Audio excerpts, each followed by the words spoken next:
সীমান্ত অতন্ত্র প্রহরী হিসাবে বর্ডার গার্ড বাংলাদেশ তার দায়িত্ব পালন করে আসছে এবং আমাদের সীমান্ত নিরাপত্তার জন্য আমাদের সক্ষমতা বৃদ্ধির কার্যক্রম চলমান রয়েছে।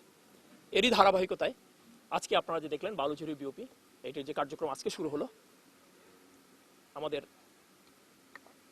যে ক্রমান্বয়ে যে উন্নতি হচ্ছে আর সেটারই একটা ধারাবাহিকতাই। আমি আপনাদেরকে বলতে চাই যে এই বিওপি স্থাপনের মাধ্যমে আমরা বর্ডার কিলিং, নারী শিশু পাচার সহ অন্যান্য যে কোনো রকমের মানব পাচার রোধ, মাদক সহ যে কোনো রকমের চোরাচালানি বন্ধ করা এবং সার্বিকভাবে সীমান্তে শান্তি এবং নিরাপত্তা বজায় রাখার জন্য আমরা সার্বক্ষণিকভাবে কাজ করে যাব। আপনার দ্বিতীয় প্রশ্ন ছিল পুশিনের ব্যাপারে। হ্যাঁ, আমরা জানি বাংলাদেশের অন্যান্য বর্ডার থেকে কিছু পুশিন হয়েছে, আর আমাদের এখানে এখন পর্যন্ত পুশিংয়ের কোনো ঘটনা ঘটেনি।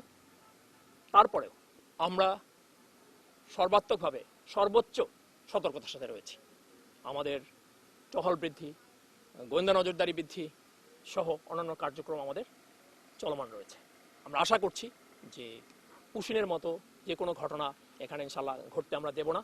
এটা প্রতিহত করার জন্য আমরা বর্ডার গার্ড বাংলাদেশ সবসময় প্রস্তুত আছে। ধন্যবাদ আপনাদেরকে।